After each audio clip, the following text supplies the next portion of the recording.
Hello. कैसे हो बच्चों? बच्चों, कक्षा 11 की भूगोल की पहली क्लास है। तो इसमें देख लेते हैं। सबसे पहले हम देखेंगे भूगोल क्या होता है। जो हम भूगोल विषय पढ़ रहे हैं वो आखिर है क्या। तो मैं आपसे पूछता हूँ, जैसे भूगोल आखिर अपने आप से कोई आपसे प्रश्न करे कि आखिर भूगोल है क्या, है ना। भूगोल को इंग्लिश में क्या कहते हैं? एक मिनट। भूगोल आखिर है क्या, कोई पूछे, आम आदमी कोई ऐसे पूछने लगे, या मान लो क्वेश्चन आ जाए कि भूगोल से आप क्या समझते हैं, या भूगोल किसे कहते हैं, है ना। कुछ भी क्वेश्चन आ सकता है। भूगोल को इंग्लिश में क्या कहते हैं? जियोग्राफी। जियोग्राफी। तो अगर कोई पूछे कि भूगोल आखिर है क्या, इसका मतलब क्या है, तो हमें क्या करना है, इन दो शब्दों, भूगोल जो शब्द है, भूगोल और ज्योग्राफी, इन शब्द पर थोड़ा सा ध्यान देना है। ठीक है। ये शब्द क्या कहते हैं, जैसे भूगोल, अगर हम इसको ब्रेक करें तो क्या हो जाएगा? भू प्लस गोल। ठीक। इंग्लिश वाले शब्द को अगर ब्रेक करें तो आएगा जियो प्लस ग्राफी, है ना। तो अगर हिंदी वाला जो शब्द है भू प्लस गोल यानी भूगोल, इसमें भू का मतलब क्या हुआ? भू का मतलब कह सकते हो भूमि या धरती, है ना। और थोड़ा साइंटिफिक भाषा में कहें तो क्या होगा इसका मतलब? वो होगा पृथ्वी। गोल का मतलब क्या हुआ यहाँ पर? तो गोल से कोई चीज़ स्पष्ट नहीं हो रही है। ठीक। तो ये भूगोल का जो हिंदी में शब्द है, हमें सिर्फ इसमें भू का मतलब समझ में आ रहा है। ठीक है।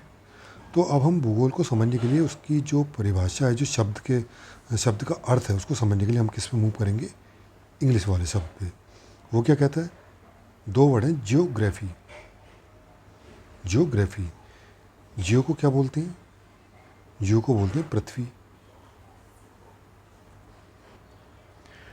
और ग्राफी का मतलब क्या है? ग्राफी वर्ड जो आया ग्राफ से आया, ग्राफ, है ना। इसको तो ऐसे ऐसे भी तो लिख सकते हैं, जियो रोमन में अगर लिखें जियोग्राफी, ऐसे भी लिख सकते हैं, है ना। तो ये ग्राफी वर्ड जो है ग्राफ से आया है। ग्राफ क्या होता है, तुमने देखा होगा, बहुत ग्राफ पेपर होता है, कुछ ऐसा होता है ना। छोटे छोटे मैथ का जो कागज़ होता है ऐसा पेपर होता है, मैथ के पेपर जैसा, छोटे छोटे खाने होते हैं इसमें, है ना। देखा जाए तो ऐसा। और उन खानों में क्या करा था, ये एक्स एक्सिस होता है, इसको बोलते हैं हम लोग एक्स एक्सिस, और इसको वाई एक्सिस। ये वाई एक्सिस, सॉरी, ये एक्स एक्सिस। फिर जो उसमें डेटा दे रखे होते हैं कुछ, तो उन डेटा के आधार पर हम लोग इसमें इसको रिप्रेजेंट करते हैं डेटा के। तो डेटा के आधार पर जो ग्राफ बनाते हैं वही ग्राफ है। ठीक। तो ग्राफ का मतलब ये होता है कि कुछ डेटा दे रखा है, कुछ डेटा को प्रदर्शित करना, है ना, किसी चार्ट पर प्रदर्शित करना। तो ये ग्राफी यही बताती है इसका मतलब क्या हुआ। यहाँ पर भी किसी जो ग्राफी है, किसी डेटा को प्रदर्शित किया जा रहा है, या उस डेटा का वर्णन किया जा रहा है ना। तो अगर इन दोनों को, शब्दों को मिलाकर देखें, जियो और ग्राफी का मतलब क्या हुआ? पृथ्वी का वर्णन। तो हम भूगोल कोई पूछे तो क्या कहेंगे? भूगोल का सीधा सा मतलब है जियोग्राफी, यानी जियो प्लस ग्राफी। जियो माने पृथ्वी, ग्राफी माने वर्णन, यानी भूगोल का सीधा अर्थ हो गया पृथ्वी का वर्णन। ठीक। ये भूगोल का एक सामान्य सा अर्थ हो गया, है ना। तो कोई भी आज के बाद पूछेगा ज्योग्राफी क्या है, भूगोल क्या है, तो पृथ्वी का वर्णन उसका मतलब। अब पृथ्वी पे प्रश्न ये आता है कि पृथ्वी पर हम लोग किस चीज़ का वर्णन कर रहे हैं। तो पृथ्वी का वर्णन यानी पृथ्वी पर किस चीज़ का हमें वर्णन करना है। तो पृथ्वी पर देखा जाए तो बहुत सारी चीज़ें हैं, जैसे पर्वत हैं, समुद्र हैं, मैदान हैं, झीलें हैं, पेड़ पौधे हैं, मनुष्य है। और जब मनुष्य जुड़ जाता है तो मनुष्य का अपने आप में एक बहुत बड़ा अध्ययन का क्षेत्र है। जैसे मनुष्य का धर्म क्या है, किस धर्म से आता है कोई मनुष्य पर्टिकुलर, संस्कृति कैसे डेवलप होती है, मनुष्य के रोज़गार धंधे ये सब क्या हैं, कैसे होते हैं, ठीक, भाषा उसकी क्या होती है, सबकी अलग अलग भाषा है। तो पृथ्वी पर इतनी सारी चीज़ें हैं, इन सभी का वर्णन क्या कहलाता है, भूगोल कहलाता है। ठीक है, जब हम बात करते हैं पृथ्वी का वर्णन, यानी पृथ्वी पर इतनी सारी चीज़ों का वर्णन। अब इतनी सारी चीज़ों को हम सीधे एक्सप्लेन तो ये नहीं कर सकते, सीधे ऐसे डिफाइन नहीं कर सकते। तो हम पृथ्वी पर पाई जाने वाली जितनी भी चीज़ें उनको हम दो भागों में बांट लेते हैं, भौतिक तत्व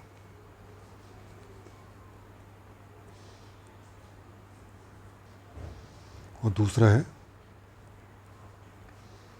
मानवीय तत्व। भौतिक तत्व में वो सारी चीज़ें आती हैं जो लगभग निर्जीव होती हैं, ठीक, जैसे पर्वत, पठार, मैदान, समुद्र, ये सारी चीज़ें क्या आती हैं, भौतिक तत्वों में आती हैं। इसके अलावा मानवीय तत्व में क्या आता है, मनुष्य या मानव, मानव से जुड़ी हुई सारी चीज़ें, उसका धर्म हो गया, उसकी भाषा हो गई, उसकी संस्कृति हो गई, है ना, उसकी वेशभूषा हो गई, ये सारी चीज़ें उसमें आ जाती हैं। तो जब हम भौतिक तत्वों का जब अध्ययन करते हैं, पृथ्वी पर जितनी भी भौतिक चीज़ें हैं उनका अध्ययन हम करते हैं, तो वो कहलाता है भौतिक भूगोल। भौतिक भूगोल यानी भौतिक भूगोल को डिफाइन करेंगे, परिभाषा के रूप में कहेंगे तो क्या कहेंगे, पृथ्वी पर पाए जाने वाले जितने भी भौतिक तत्व हैं उनका अध्ययन क्या कहलाता है, भौतिक तत्व। मनुष्य से जुड़ी हुई जितनी भी चीज़ें हैं उससे संबंधित अध्ययन क्या कहेंगे, मानव भूगोल। उसका अध्ययन किसके अंतर्गत किया जाएगा, मानव भूगोल के अंतर्गत।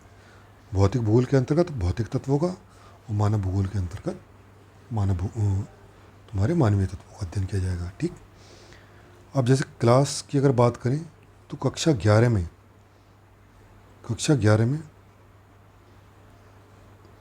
ये भौतिक भूगोल ही पढ़ना है, और जब कक्षा 12 आएगी तो उसमें मानव भूगोल पढ़ना है। ठीक, यहाँ से तुम्हारे पूरा सिलेबस का अलग अलग बाइफर्केशन हो गया। 11वें में क्या पढ़ना है, भौतिक भूगोल, और 12वें में पढ़ना है हमको मानव भूगोल। ठीक, इस वीडियो में बस इतना ही। Thank you.